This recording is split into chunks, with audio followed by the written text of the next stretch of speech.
ustedes ya lo vayan viendo mientras iniciamos formalmente esta sesión. Bueno, les saluda la profesora Sabia Angélica Vaca Contreras, y sí, pues, nos decía su compañero que estamos ya unos añitos juntos, ¿verdad? Ya nos estamos conociendo un poco más que Cap y yo. Bueno, he visto pues que ustedes nos están acompañando de República Dominicana, Caracas, Venezuela, varios de Perú, Ecuador, Guayaquil, Perú, Callao, bueno, sí tenemos varias provincias de Lima, de Perú, y por ahí nos decía alguien que le lamentaba mucho que no podía compartir su cámara, pero bueno, siempre habrá una oportunidad. Vamos a estar 5 sesiones aquí acompañándonos, ¿verdad? En esta experiencia que de hecho ya estamos con varias oportunidades ya con GCAP, pero siempre cada una de las sesiones que tengo aquí las considero como nuevas, ¿verdad? ¿Por qué? Porque de seguro que tengo muchos jóvenes, adultos, por ahí no sé si menores de repente, quizá por ahí en alguna sesión me ha tocado también algunos menores que tienen ya el interés despertado en esta área administrativa. Soy licenciada en administración, he querido mucha experiencia, sobre todo en la institución pública. Les contaré que yo tenía muchos años en institución privada, en una ONG, en varias empresitas, asesorando también a una, sobre todo en reclutamiento de personal, ¿no? Y cogí la primera experiencia ya con mis años atrás, mis años delante y atrás, ¿no?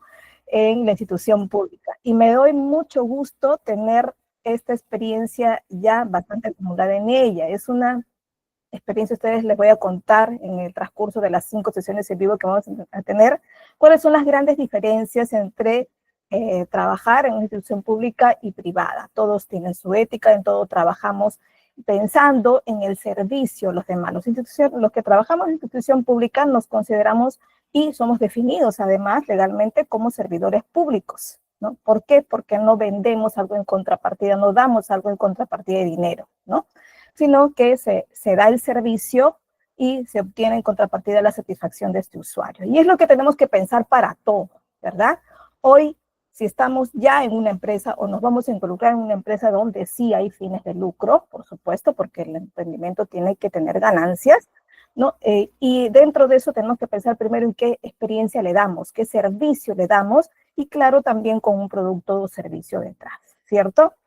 Y la redacción de documentos administrativos es lo que va a ayudar a poner el orden en esto, ¿no? Es lo que va a ayudar a clarificar el seguimiento de las actividades, va a acompañar a evidenciar las actividades que necesitamos siempre potenciar y guardar como historia también en cualquier institución, sea esta pública o privada, ¿verdad? Me da mucho gusto que estemos reunidos desde diferentes partes del mundo, ¿no? Muchos de ustedes, pues, latinoamericanos, porque estamos aquí expresando este curso y otros más en el idioma español, ¿verdad? Entonces, en el transcurso de estas 5 sesiones vamos a explorar primero los principios fundamentales de la redacción formal de los documentos en sus diferentes tipos, ¿no? Existe un formato más o menos estándar de cómo tiene que ser la comunicación escrita, ¿no? Además, tenemos que descubrir y ver que cada comunicación tiene que ser dada con claridad, ¿verdad? Con coherencia y sobre todo con profesionalismo, dentro de la terminología legal que deba contener esta comunicación, ¿no? Por eso es que la redacción de documentos administrativos no es del todo hecho por un abogado, ¿no? En algunos casos sí, dependiendo en qué instancia estamos, pero todos de alguna forma tienen un gran aporte legal, ¿no? Entonces, en toda institución en la que estamos, sea público o privada, tenemos que involucrarnos en las normativas que rigen a esta institución. Y en base a eso comenzamos también a redactar. Entonces, el objetivo de este curso es adquirir las herramientas necesarias concretas para poder mejorar el desempeño laboral de ustedes actual o quizá futuro, ¿verdad? Y contribuir pues así en una gestión cada vez más eficiente y efectiva con la participación que van a tener ustedes allí. Puede ser que ustedes estén como jerárquicos, puede ser que estén como asistentes también, o, ¿por qué no?, como la parte secretarial, ¿no? Pero en todo esto siempre va a involucrar la redacción de documentos administrativos, ¿verdad? Entonces, bienvenidos y sigamos en 5 sesiones que espero terminar con todas las personas que estamos hoy presentes, y quizás aumentemos unos pocos más, pero no disminuir mucho, porque siempre en las últimas fechas es cuanto más tips y más práctica se da. Así que los espero en las 5 sesiones. Empecemos entonces con el curso de hoy. ¿Qué nos dice por aquí Johan Romero? Acostumbro empezar con un mensajito para que ustedes noten la importancia de estudiar este curso. Dice él que un archivo no es solo una sucesión de documentos, es más que esto, es historia y memoria, ¿no? ¿Por qué? Porque es la evidencia de lo que realiza la empresa o la institución, ¿verdad? Si alguno de ustedes discrepa o quiere agregar algo más sobre esta frasecita, me lo escriben en el chat que luego los leo, ¿sí? Veamos, son 5 sesiones. Estos son los 5 temas que vamos a tocar y hoy empezaremos con los fundamentos básicos de la redacción administrativa. Vamos a ver conceptos, importancias, principios fundamentales, ¿no? La clasificación que tiene, aunque existen un sinfín de criterios para clasificarlo, pero vamos a hacer una ligera clasificación hoy, ¿sí? Y algunas normas básicas de redacción y sobre todo una estructura estándar más o menos general, ¿no? Porque de hecho cada uno de los documentos que vamos a ver va a requerir una estructura especial, ¿ya? Porque tienen diferentes fines. Bueno, como documento, ¿qué podríamos decir? De hecho, que estamos como diccionario, ¿no? Sí que hemos revisado alguna vez, de hecho, el diccionario, en este caso, los que basados por la RAE, la Real Academia Española, sabemos que qué cosa es, ¿no? O sea, de forma general sí sabemos qué es un documento. Pero veamos qué nos dice esta resolución jefatural, la 07385, del Archivo General de la Nación, que por cierto es la que nos da muchas más normativas acerca de la redacción, inclusive de la tramitación de los documentos. ¿Y ahí qué nos dice? A la letra dice aquí, a la letra, porque así es como está escrito en la normativa, ¿ya? ¿Qué nos dice? Se entiende por documento a toda información registrada en cualquier soporte, ¿no? Ya estamos hablando de diferentes soportes que tenemos, ¿verdad? Sea textual, sea cartográfico, ¿no? Como están los planos, sea audiovisual, ¿verdad? Porque también puede haber una escritura, bueno, una redacción a través de un marco visual, ¿verdad? Y es también un documento. Automatizado, puede ser táctil, puede ser o de otros de semejante naturaleza que se generen entre organismos, ¿no? Entre instituciones, entre empresas, ¿no?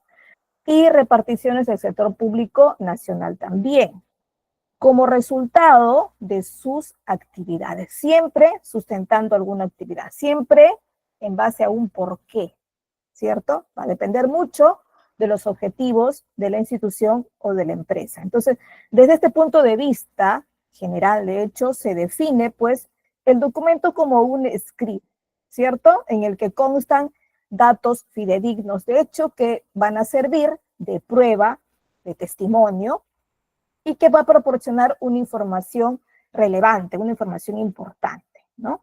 Un escrito, para que sea parte comunicativa de una empresa, pues difícilmente va a transmitir un comentario vago, ¿no? Siempre va a transmitir alguna información relevante, alguna información importante y que sobre todo forme parte de algún proceso de la institución, ¿no? Siempre basado en sus objetivos, ¿no? Bueno, los datos, como os he dicho, siempre tienen que ser fidedignos, ¿no? Y que sirva como prueba y testimonio, es decir, tiene que proporcionar una información relevante, especialmente de carácter histórico, oficial o del modo legal, ¿no? Entonces, en esencia, pues la definición se va a resumir en la combinación de un soporte y de una información registrada de él, ¿cierto? Su contenido entonces puede consistir tanto en textos escritos, como en fotografías, como en dibujos, con películas, ¿cierto? Todo esto va a ser parte de la documentación con la que puede contar una empresa o una institución. Bueno, los nuevos soportes multimedia, que son como parte de la formación, por ejemplo, de una página web o de archivos informáticos, etcétera, son también considerados documentos. Pero ahora, si nos centramos en documentos administrativos, a ver, documentos administrativos, ya nos podríamos definir de manera un poco más específica, ¿no? En Perú, por ejemplo, se definen como actos formales emitidos por entidades públicas, siempre intervienen a veces entidades públicas como parte de un cumplimiento de alguna función o como parte del rendimiento de cuentas. Recuerden que es el gobierno quien fiscaliza muchas actividades, ¿cierto? Entonces siempre forma parte de la información legal o de la forma como tienen que a veces reportarse ciertas acciones en base a documentos, ¿cierto? Entonces siempre va a intervenir la institución pública en esto. Entonces, pero las funciones van a ser de cada empresa, ¿verdad? Entonces cada una va a tener sus, en base a los objetivos principales que tiene cada una, va a tener unas funciones delimitadas, ¿cierto? Es por eso que también una institución tiene sus diferentes departamentos según el giro, según las funciones que se delimiten para esto, para el cumplimiento de sus objetivos, ¿verdad? Entonces cada una se divide estructuralmente en forma diferente, ¿no? Y por lo tanto también la continuidad de la emisión y el tipo de documentos también son muy particulares para cada uno, ¿no? Entonces las regulaciones van a buscar asegurar la transparencia, la legalidad y la eficiencia de una gestión administrativa, acompañada con esto de los documentos que los generan, que vendrían a ser los documentos administrativos. Entonces un documento administrativo es el soporte que contiene los actos registrados como parte de las funciones que se van a realizar administrativas dentro de una institución, sea este público o privado, ¿no? Es decir, es como una evidencia de una forma a manera externa de lo que está haciendo la institución. Ahora, cuando hablamos de esto se habla también muchas veces del acto administrativo, ¿no? El texto único ordenado, que es parte de la ley 2744 del PAG, ¿no? Que nos dice que, ojo, que es muy parecida a las normativas legales de las instituciones o los gobiernos latinoamericanos, ¿no? Entonces, cada una de ellas va a definirlo de manera muy parecida. La LEPAG nosotros lo conocemos así, como LEPAG nada más, como lo resumimos, pero ¿qué significa? Es la Ley de Procedimiento Administrativo General, ¿no? Entonces, es como la ley base de la gestión de documentos, ¿no? Y por lo tanto también de su redacción. Entonces, de conformidad con esta ley, la ley de PGA, el 1.1, en su artículo 1 dice que los actos son actos administrativos, las declaraciones de las entidades que, en el marco de normas de derecho público, están destinadas a producir efectos jurídicos sobre los intereses y obligaciones o derechos de los administrados, ¿verdad? Donde, pues, siempre dentro de una situación concreta. Entonces, este acto administrativo es el que provoca la redacción, es el que provoca evidenciar este testimonio a través de un documento. Entonces, basamos primero una acción, lo consideramos como un acto administrativo y comenzamos a redactar para fundamentar ese proceso específico, ¿no? Entonces, en base a esto ya podríamos referirnos a que tenemos que estar a cada momento evidenciando los procesos, ¿no? De hecho, que la institución pública se evidencia mucho más, ¿no? Se evidencia mucho más cada acción, ¿no? Con decirles que hubo un simulacro hace poco en Perú, ¿no? De sismo, porque bueno, estamos en una zona sísmica y tenemos que hacer periódicamente algunos simulacros, ¿no? Entonces, se hace un simulacro y hasta este simulacro, que parece que tenemos que hacer que pues nuestra comunidad, en este caso, lo tome de manera seria, ¿no? Y sin por ahí hacer algunas actuaciones de algunos heridos, sí, se tiene que simular que hay algunos heridos para poder saber qué hacer en ese momento, incluso contar un tiempo de evacuación, manteniendo la calma todos y sin correr, ¿no? Entonces por ahí eso también tenemos que evidenciar, ¿no? Y tratar de que pues sea tomado de manera seria, ¿no? Y sí, a veces es difícil. Yo trabajo en una institución pública educativa a nivel tecnológico, ¿no? Es una instancia, un tipo de educación superior no universitaria, ¿no? Como las que ofrece Perú también en sus diferentes instituciones educativas, ¿no? Y tenemos una comunidad de estudiantes los locales más o menos de 250, ¿no? Y pues hay que evacuarlos de manera ordenada, ¿no? y hay que comenzar a evidenciar también esto. Algunos dirán, bueno, pero es un simulacro, no se realiza en unos minutos nada más. Sí, tenemos que tomar fotos, a veces mandar videos. ¿Por qué? Porque esto también se tiene que plasmar en un informe, en este caso en nuestra instancia superior, que es la Dirección Regional de Educación de Lima, ¿no? Que es una instancia intermedia con el Ministerio de Educación. Entonces, a ellos les debemos el rendimiento de cuentas, el rendimiento de la transparencia, ¿no? Entonces, ¿qué nos dicen las normas legales? Que tenemos que evidenciar cada uno de los procedimientos. Ahora, en la institución privada, en este caso las empresas, hay un conjunto de actuaciones que ellos sí, el gobierno pide, la fiscalización pide que evidencie, ¿no? Como son la parte comercial, por ejemplo. ¿Por qué? Porque en base a esto se calculan los impuestos, ¿no? ¿Qué más tienen que evidenciar ellos? Por ejemplo, las instituciones educativas, ¿no? Que son a nivel universitario o no universitario, tienen que informar de dónde salen las evaluaciones, ¿no? Por ejemplo, las instituciones de salud, que es en este caso los centros de salud, los hospitales que pertenecen al Ministerio de Salud, son públicos, pero también existen algunos privados como las clínicas, ¿no? Las aseguradoras, los bancos, cada uno de ellos también tiene que evidenciar sus acciones porque tienen que demostrar que han hecho, en este caso la parte de salud, que han actuado en función a la prevención de la salud de las personas, es decir, la emisión de vacunas, la compra de vacunas donde lo hicieron, si mantuvieron un registro para esto, ¿no? Entonces también hay documentación detrás que se realiza, ¿no? ¿Qué más? Uno de los conceptos dice, esta parte de acá es interesante, ¿no? Dice, sin perjuicio del uso de medios físicos tradicionales, el procedimiento podrá realizarse total o parcialmente a través de tecnologías o medios electrónicos. Ojo, sí, estamos ya en una era digital, ¿no? Y cada vez involucrándonos mucho más. Es cierto que la institución pública estamos un poquito más atrasados que la institución privada, ¿no? Que puede manejar mejor sus, porque ya cuentan con su intranet o cuentan con una mejor inversión en esta parte, ¿no?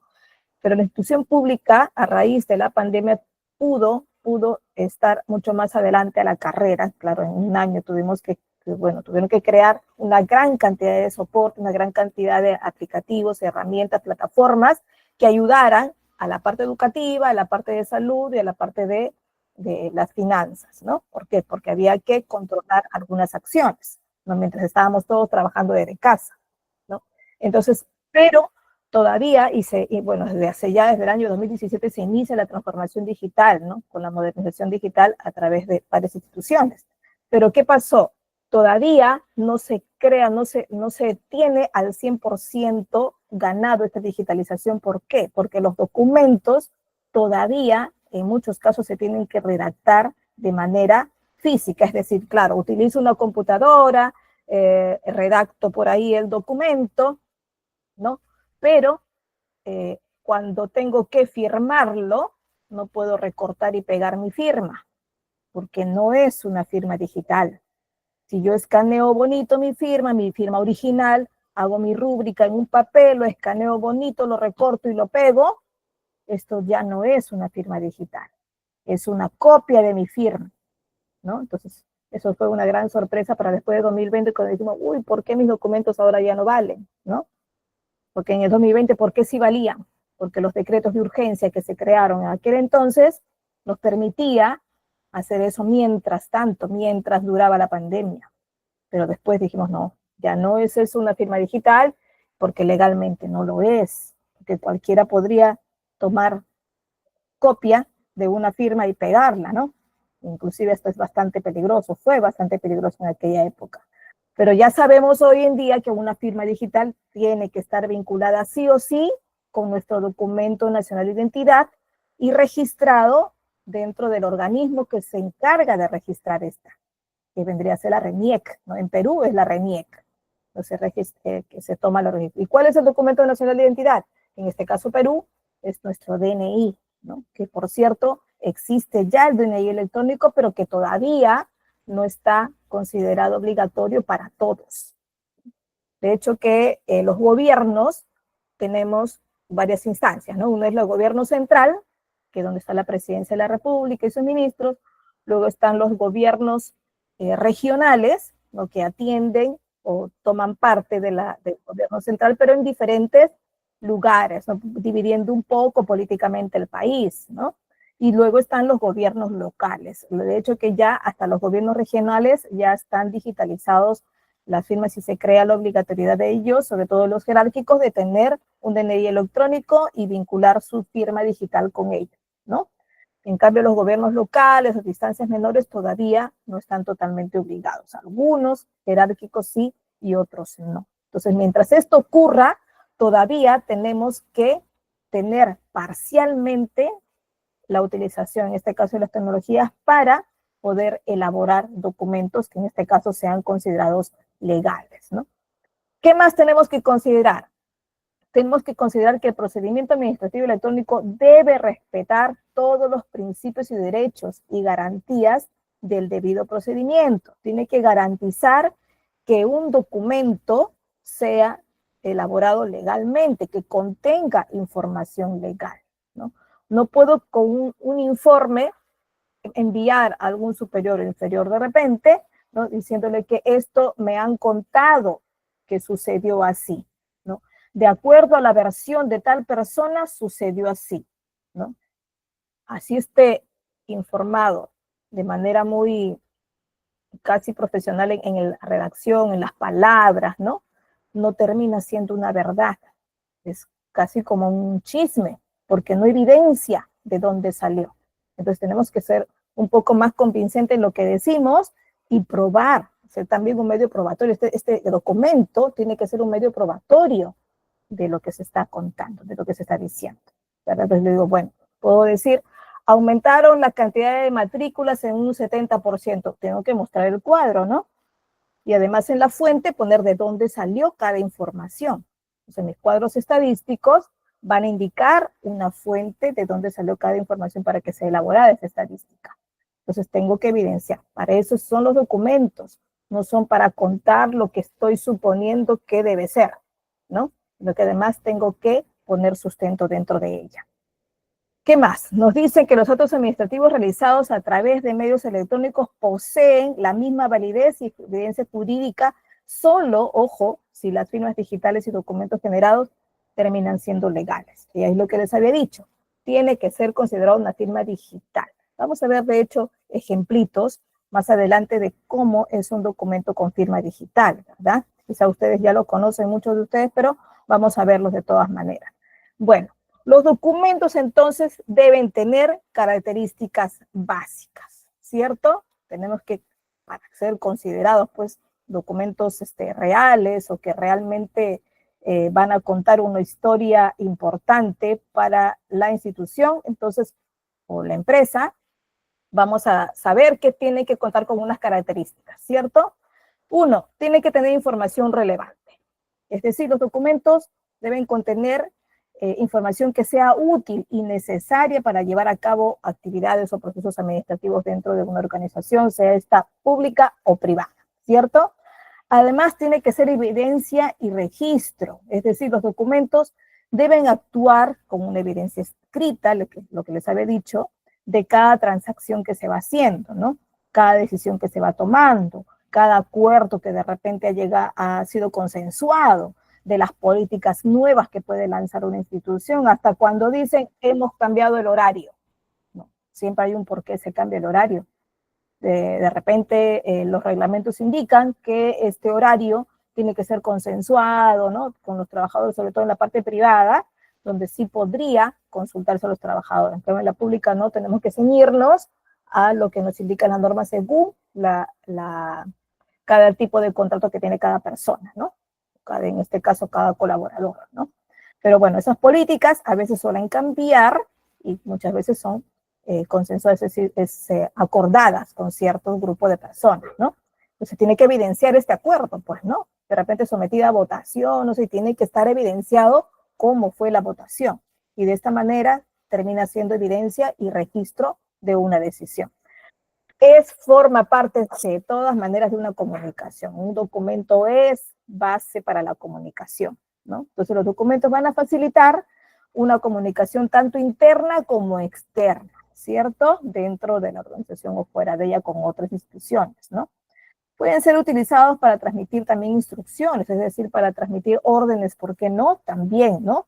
Informar sobre todo también resultados, por ahí, solicitar aprobaciones o entre otros fines comunicativos, ¿verdad? ¿Qué más?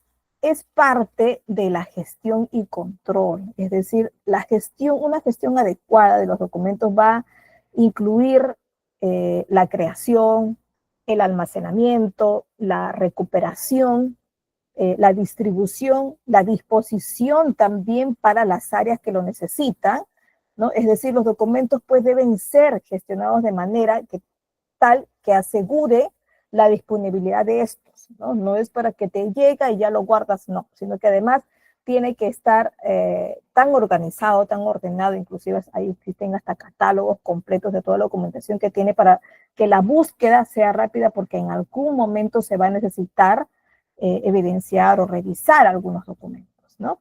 De hecho, que hay algunos documentos que son más usados que otros, ¿no? Pero no por eso vamos a perder de vista y lo vamos a archivar y guardar. No consideremos que con solo guardar ordenadito va a estar ahí y me tengo que olvidar de esto, ¿no? Sino que también tengo que pensar en cómo lo puedo buscar cuando me lo solicite. Ahora, tiene un documento formatos. Sí, todos los documentos tienen un formato. De hecho, hay variedad, va a depender de la función del documento, va a depender de las mismas normativas que pueda tener la institución, de acuerdo al giro que tiene.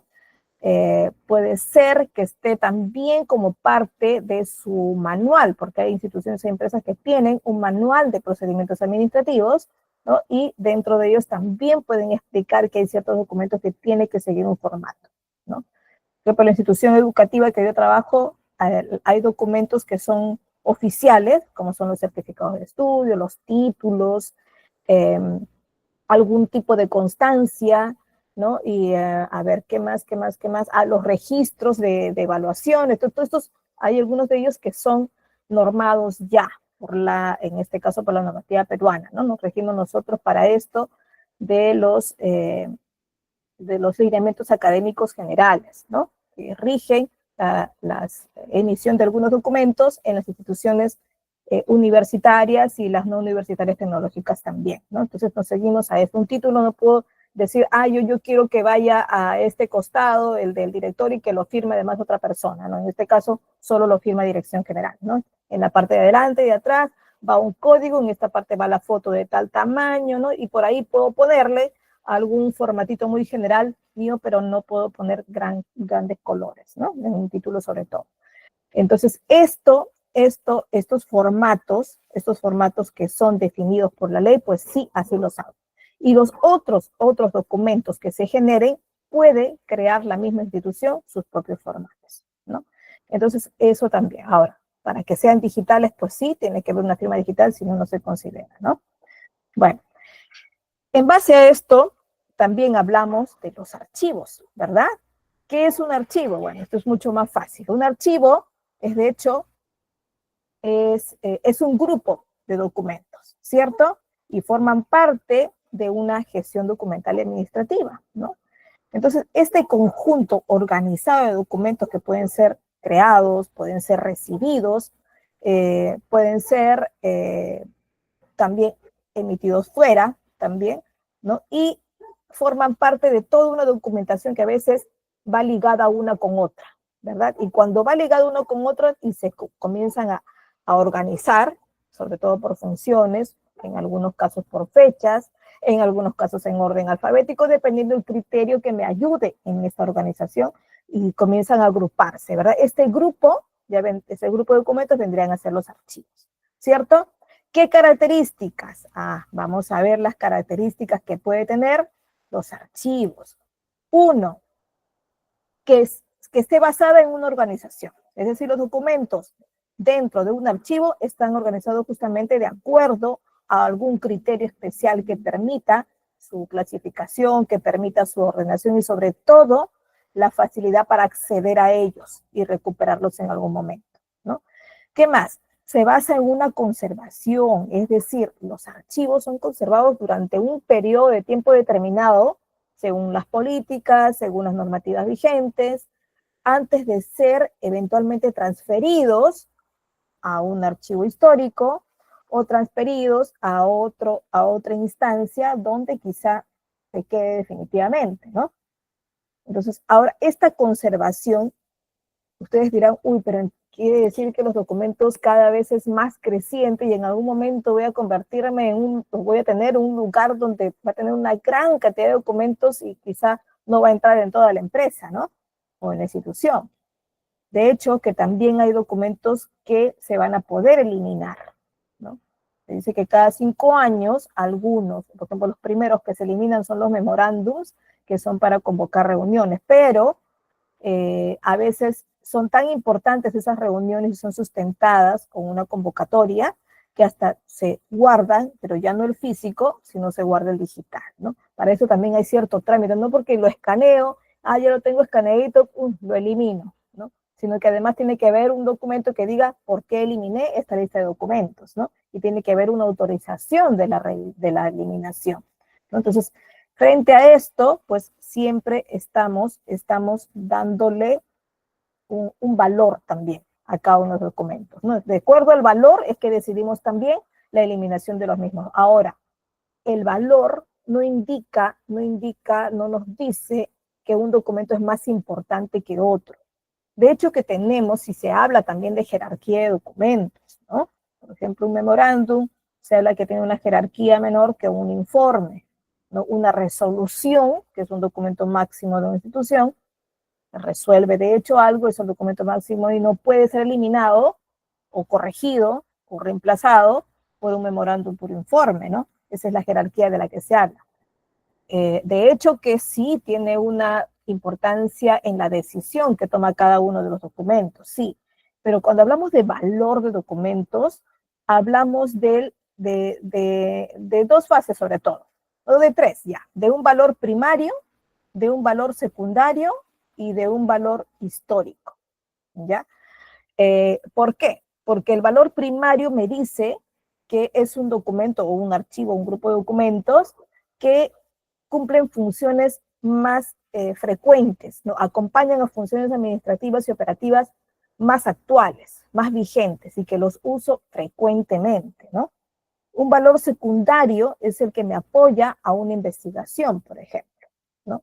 Y un valor histórico son los documentos que me indican que me van a evidenciar alguna historia pasada, algún proceso pasado, como son reglamentos antiguos, ¿no? Como son normativas que de repente ya no están vigentes, puede ser que me ayuden a visualizar cómo fue el procedimiento anterior, ¿no?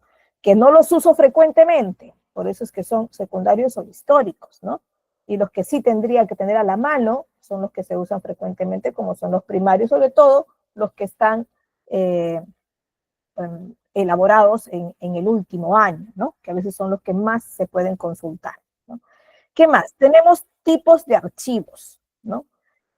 Aquí podemos, acá hay una ya primera clasificación de los archivos, ¿no? Los archivos corrientes o activos son los que contienen documentos de uso frecuente y que son necesarios para las actividades diarias, ¿no? Los archivos intermedios son los que guardan documentos que no se necesitan con tanta frecuencia, pero que tienen de todas maneras un valor administrativo, vigente y que pueden ser consultados ocasionalmente. No pueden ser también los que utilice durante el año, pero que no son, por ejemplo, las normativas que se crean para todo el año, son unas normativas, bueno, son documentos intermedios, parte de un archivo intermedio, que los consulto de cuando en cuando, ¿no?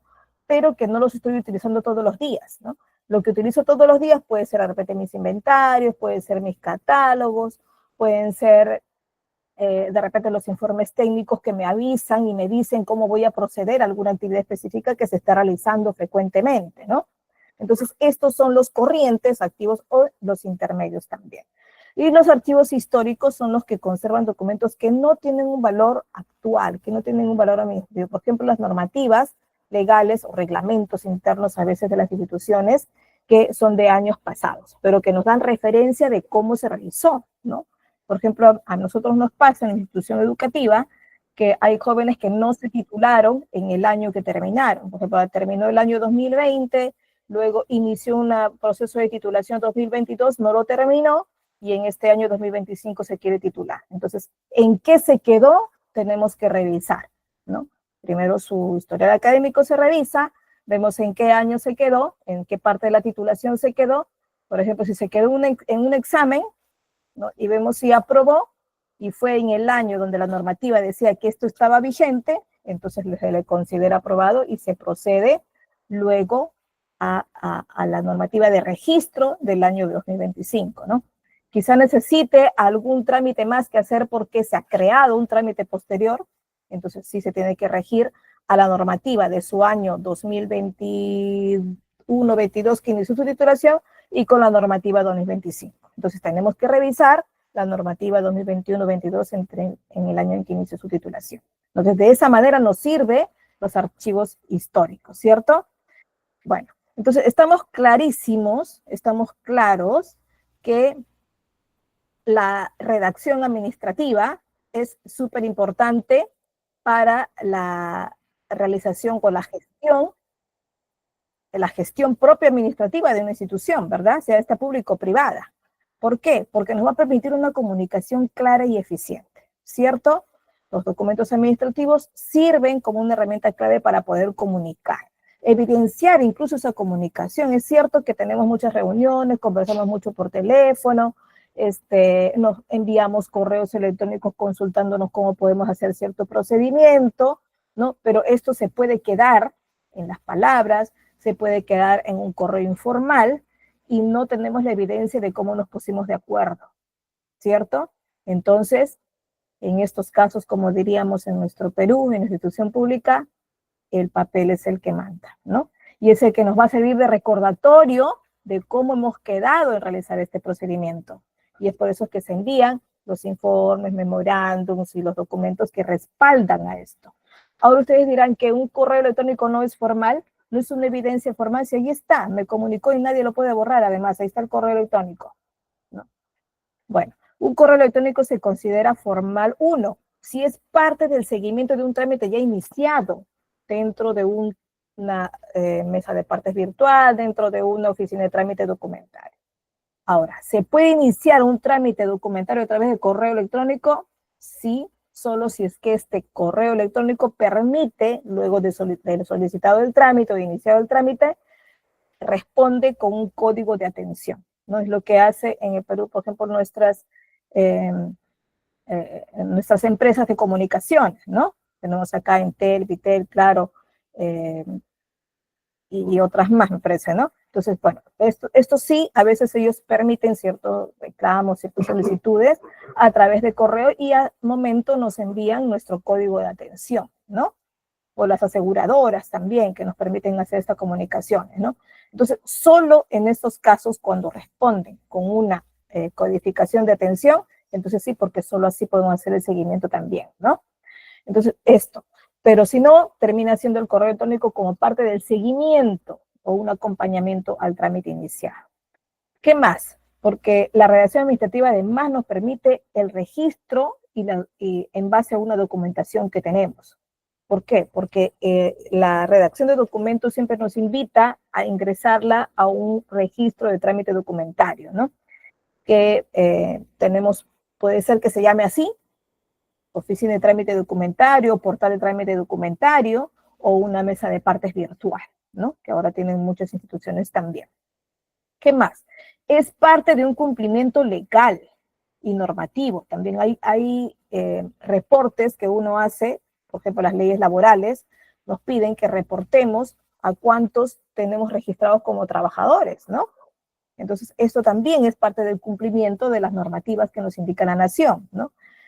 Es parte también de la evidencia de una eficiencia operativa, de acompañamiento a una eficiencia operativa. Una redacción clara y precisa de documentos va a facilitar la eficiencia de los mismos, ¿no? Ahora, ¿por qué? ¿Qué pasa? Que a veces digo, bueno, nos hemos reunido aquí y hemos visto pues que el procedimiento debe realizarse de esta manera con este paso a paso, ¿no? Pero si es que lo escribo y además esto me permite socializarlo a todos mis colaboradores que tienen que tener esta información, me queda mucho más claro, porque todos van a recibir la misma comunicación, ¿no?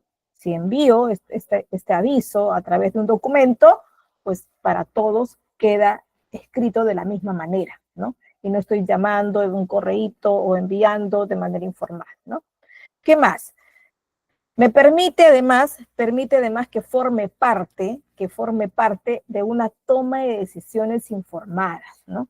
¿Qué pasa? Los informes técnicos, por ejemplo, son la respuesta de un análisis, ¿no? De cierto procedimiento para poder explicar si es legal o no hacerlo, si de repente traerá buenos resultados o no, ¿no? Entonces se hace un análisis de cierto procedimiento con algunos cálculos, comparándolo de repente con alguna normativa para ver si es legal o no hacerlo, y puede arrojar también algunas evidencias estadísticas y puede permitir a la más alta dirección o las más altas jerarquías, bueno, en este caso de una empresa que es, por ejemplo, una presidencia de directorio o una gerencia general, y alcanzar esta información escrita con reportes acompañados, bien redactados, bien evidenciados, bien ordenados, va a permitir que tengan y tomen una decisión, ¿no? Una mejor decisión, que en este caso sería informada a través de documentos, ¿no? Y además porque forma parte del profesionalismo y la credibilidad, ¿no? Los documentos bien redactados reflejan esto, reflejan que los actos, en este caso administrativos, los procedimientos se realizan de manera profesional en base a los objetivos, que en este caso la institución se va trazando como objetivos principales, objetivos a los que todos los colaboradores deben dirigirse, ¿cierto? Permite además no solo la resolución de conflictos, sino la prevención de ellos, ¿no? Cuando una empresa es muy grande, tiene muchos trabajadores, generalmente tiene un sindicato, ¿no? Con quien la empresa pues tiene casi la obligación, en este caso la necesidad, de estar con buenos términos con este sindicato, ¿no? Y cuando tiene esto, siempre tienen acuerdos firmados, no solo se tienen en reuniones, sino que además se ponen de acuerdo aquí en el tire y afloje de la ventaja y desventaja que puede haber en favor de la empresa o en favor de los empleados, y plasman sus acuerdos en documentos, ¿no? Y de esta manera, pues, previenen que haya nuevos conflictos o que haya confusiones también en las comunicaciones con ellos, ¿no? Y esta sobre todo, es parte del cumplimiento de la transparencia y rendición de cuentas, ¿no? ¿Por qué? Porque la documentación, una documentación de hecho adecuada, va a asegurar que estos procesos y las decisiones también sean transparentes, ¿no? En el Perú tenemos una ley de transparencia a la que le debemos el cumplimiento, ¿no? ¿Por qué? Por ejemplo, nosotros entramos queremos buscar alguna información de una normativa legal y quiero descargarla porque quiero leerla yo, ¿no? Puedo entrar al portal del gobierno peruano y buscar esta normativa y leerla, ¿no? ¿Qué más? Quiero saber si el gobierno hizo compras adecuadas en tal insumo, ¿no? Bueno, puedo revisar el procedimiento que realizó para cierta compra, que por cierto el gobierno peruano no puede comprar en cualquier sitio, sino que tiene que hacer una licitación para esto, ¿no? Igual ocurre, por ejemplo, en la institución pública en la que yo trabajo, decimos, bueno, los chicos necesitan pelotas. No puedo decirle al ministerio, deme dinero y con este dinero de caja chica voy a comprarlo, ¿no? Puede ser que decidan que de la caja chica se coge, pero ¿qué pasa si ellos sí ya han comprado pelotas para disponerlo a sus alumnos, ¿no? El ministerio. Entonces tenemos que pedirles a ellos que nos brinden eso, ¿no? Ahora, ¿qué pasa si al siguiente año se necesitan comprar computadoras? No podemos comprarlas nosotros así nomás, una porque va a salir de dinero del Estado. Entonces el Estado tiene que ver a quién le compra, ¿no? Y no puede comprarlo pues en cualquier parte, ¿no? No puede ir y ensamblarlas aquí, allá, o a donde venden las piezas, sino que tiene que comprarlo de una empresa formal. Inclusive se realiza un concurso de licitación para ver a quiénes les compran, ¿no? A quienes, en este caso, a estas personas que quieren venderle al Estado, ¿no? Entonces hay por ahí una forma legal de hacerlo, ¿no? Y esto tiene que rendir cuenta. Incluso los gobiernos locales hacen estas reuniones con la ciudadanía para poder hacer el rendimiento de cuentas, que por cierto son mínimo 2 veces al año, ¿no? ¿Qué más? Facilita el flujo de trabajo. De hecho, la redacción de documentos es una parte importante de la comunicación que se tiene que realizar en toda institución, sea público o privada. Necesitamos comunicarnos no solo verbalmente, sino a través de documentos, ¿no? Porque es la mayor evidencia que tenemos de nuestra comunicación. Bueno, entonces la redacción de documentos administrativos es fundamental para el funcionamiento, sobre todo ordenado, eficaz de toda organización, ¿cierto? Va a asegurar pues que la comunicación sea clara y se cumplan con las obligaciones legales, ¿no? Que es lo que queremos al fin y al cabo para que no nos caigan multas, ¿no? Que las operaciones pues se realicen de manera eficiente y que tengan también un alto nivel de profesionalismo, ¿no? Entonces, si hablamos de esto, ya nos podemos referir a los principios, ¿no? Los principios de los que tiene que valerse una redacción administrativa. Tiene que tener claridad, tiene que tener precisión en los datos, ¿no? Proporcionar información exacta y detallada. No puedo decir, se llegó a una matrícula de algo del 50%, no. ¿Se llegó o no se llegó? ¿A qué porcentaje? Y muestro mi evidencia en cuadro estadístico, ¿no? Con la fuente en la que he sacado esta información. Entonces, por ejemplo, puedo decir, la reunión será el 15 de agosto a las 10 a.m. en la sala de conferencias. No voy a decir, la reunión se va a realizar a las 15 de agosto a las 10 a.m. aproximadamente. No, tengo que ser más preciso, ¿no?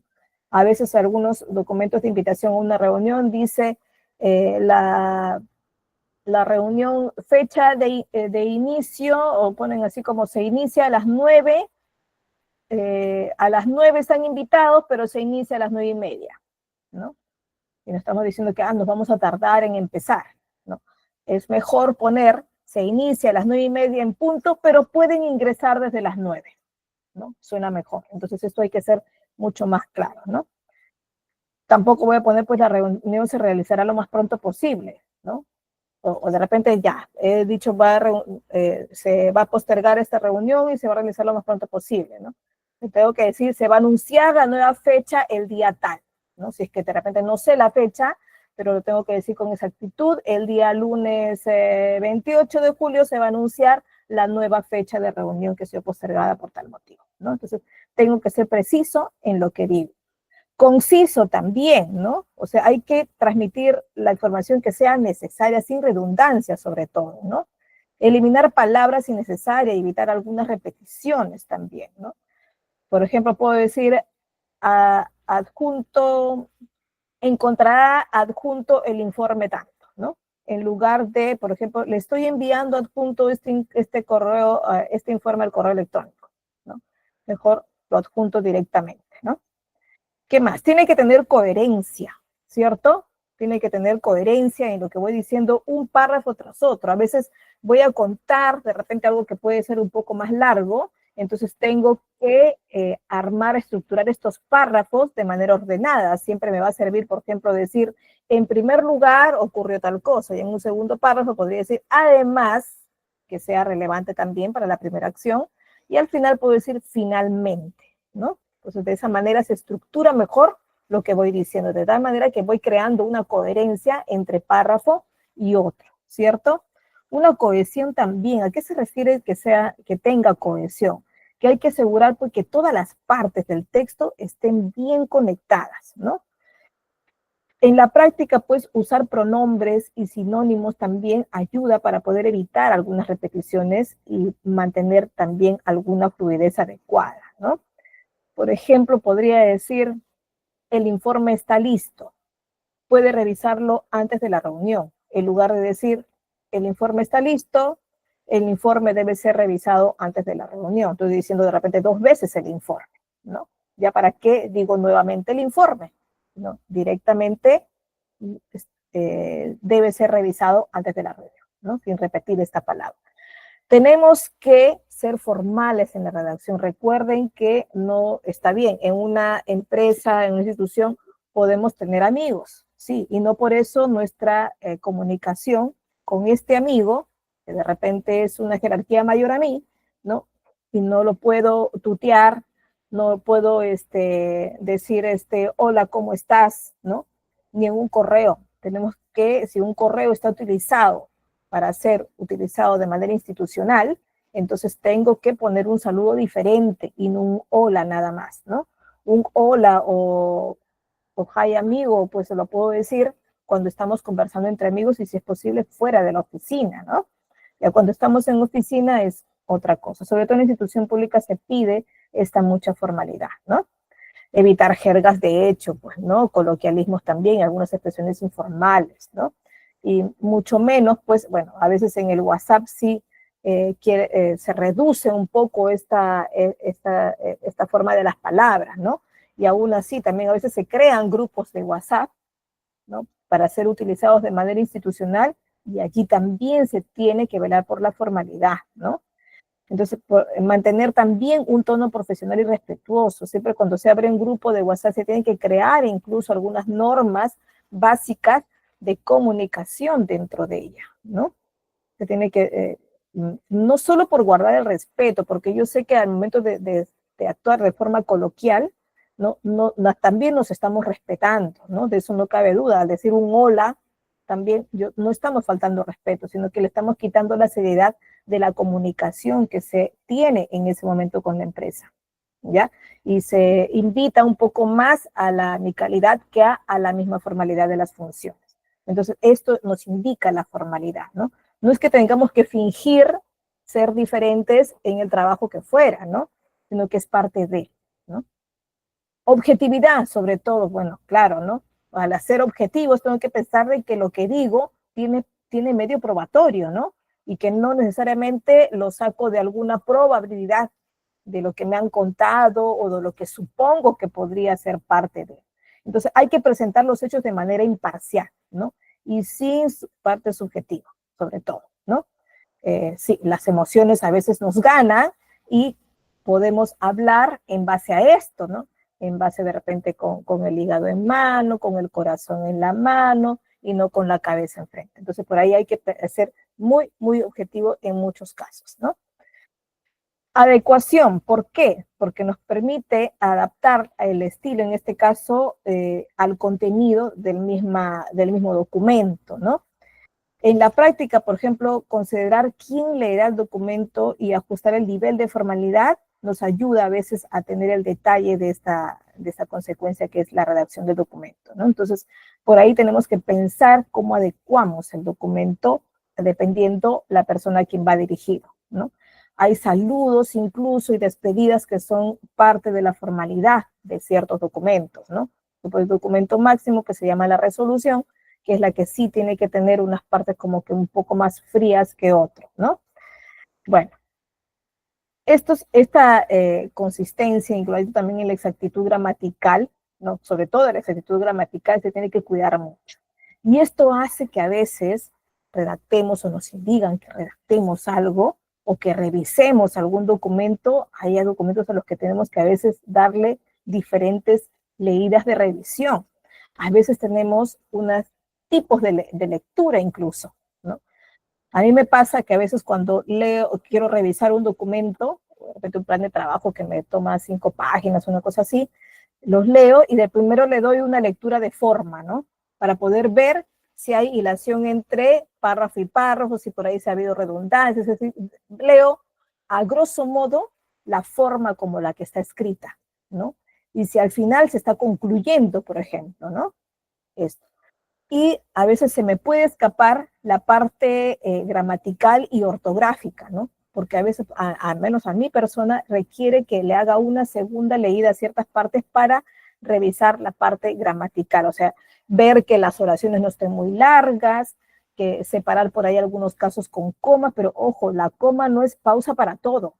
Y he visto algunas redacciones en las que tienen párrafos de 5 líneas y que dentro de ello no hay ningún punto seguido. Y hay puras comas, punto y coma, punto y coma, porque a mi criterio son mis pausas. Pero ojo, lo que yo escriba no tengo que entenderlo solo yo, tiene que entenderlo el resto.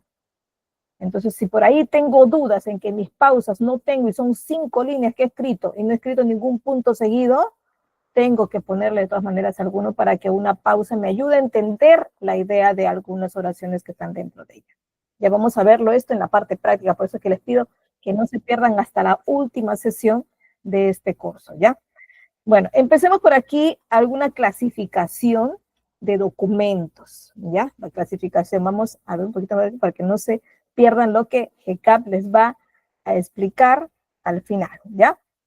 Ya, bueno, en clasificación de documentos, de hecho que existen varios criterios para poder clasificar los documentos. Vamos a considerar una clasificación de esta manera, según las funciones que tiene cada uno de ellas, ¿ya? Según las funciones principales que pueda tener cada uno de estos documentos. Hay documentos que son considerados documentos administrativos de decisión. ¿Por qué? Porque contienen justamente una declaración de voluntad, ¿no? De un determinado órgano administrativo, ¿no? Y estos se distinguen en algunas categorías, ¿no? Estas decisiones pueden ser acuerdos o pueden ser resolutivos, ¿no?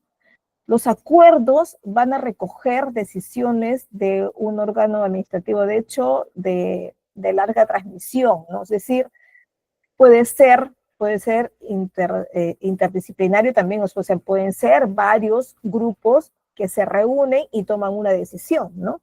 Y lo plasman dentro de un tipo de documento donde se permite visualizar qué decisión tomaron, ¿no?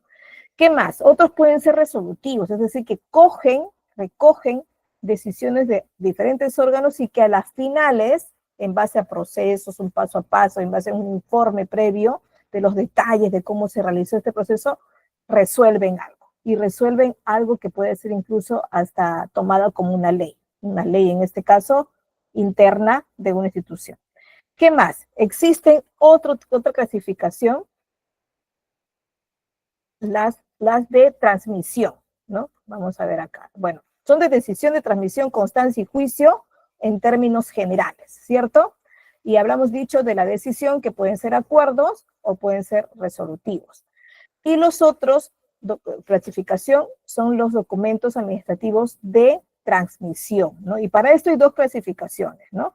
Que se pueden clasificar según la relación que existe entre el emisor y el destinatario. Es decir, pueden ser documentos de transmisión internos o externos, ¿no? Internos, bueno, que están dentro de la empresa, dentro de la institución, y externos que son entre dos diferentes organizaciones, ¿cierto? Y otro puede ser por su contenido.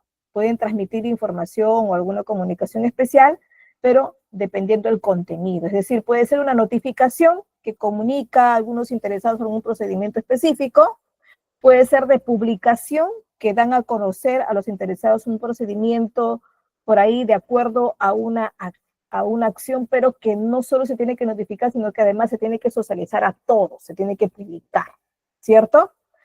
Y una que es comunicativa, que no necesariamente va para todos, ¿no? Sino realmente para una parte de la organización, ¿no? Nosotros acostumbramos a hacer comunicados, por ejemplo, para los estudiantes, ¿no? Tenemos dentro de la comunidad que tenemos nosotros, tenemos a estudiantes, tenemos a egresados, tenemos usuarios aparte, tenemos un grupo de docentes, ¿no? Entonces, de acuerdo a ellos, se preparan muchos comunicados, ¿no?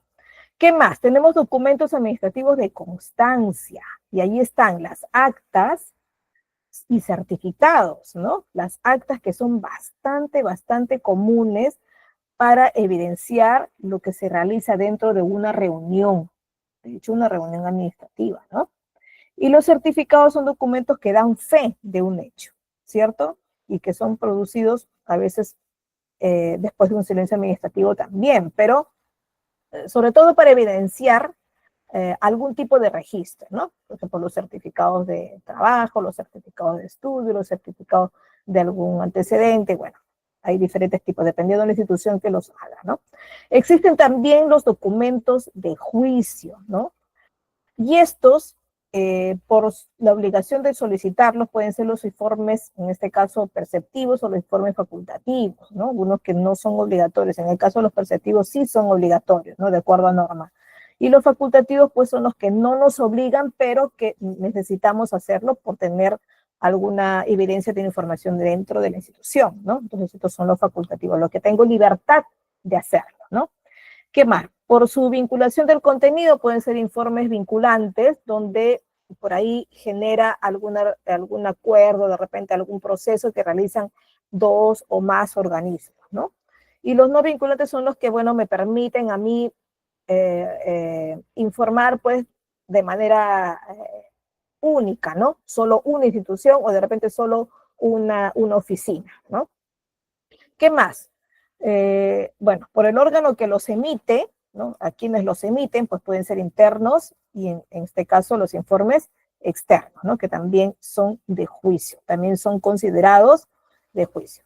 Bueno, aquí les dejo algunas normativas que nos van a ayudar a entender algún procedimiento que permita generar algún tipo de documento, ¿ya?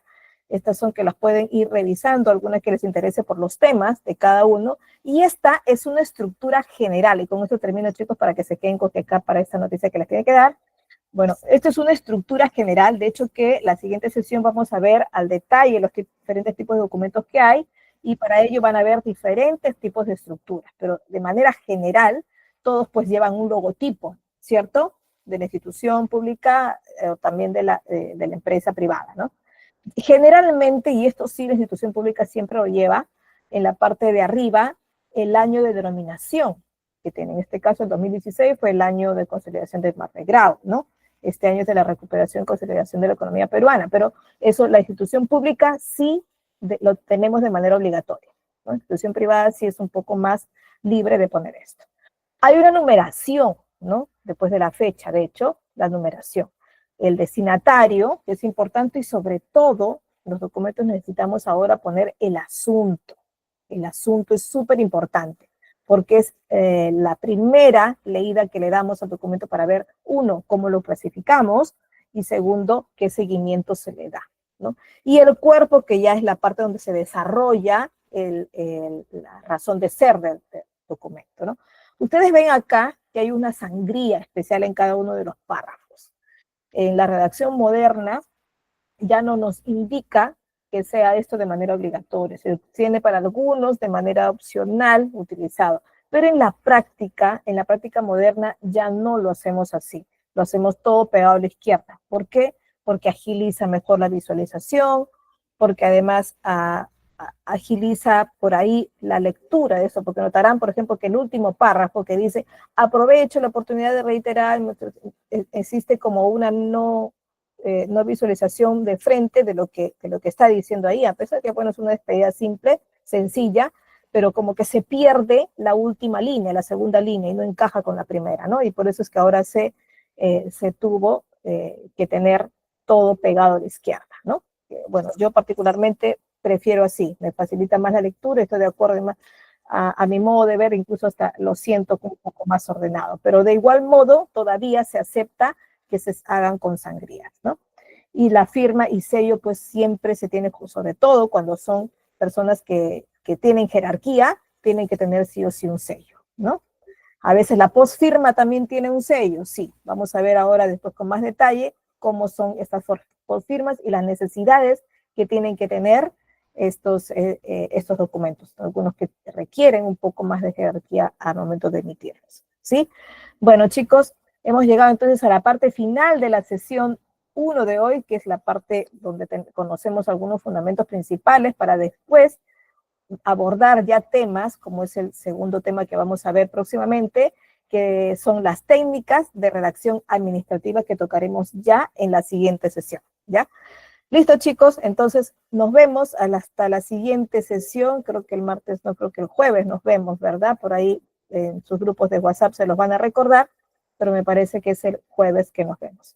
Listo, los dejo con GitHub, no se vayan, chicos, no se vayan, que ahorita les va a dar un poco más de detalles de lo que necesitan saber para tener la certificación, sobre todo que es súper necesario. Ya les contaré pues que en la institución pública es súper importante, no solo importante, sino es necesario tenerlo para entrar a trabajar en una institución pública. En la institución privada cada vez se lo piden más. Les contaré yo también que en algún reclutamiento, en varios reclutamientos en los que he tenido participación, les han pedido, ¿ya?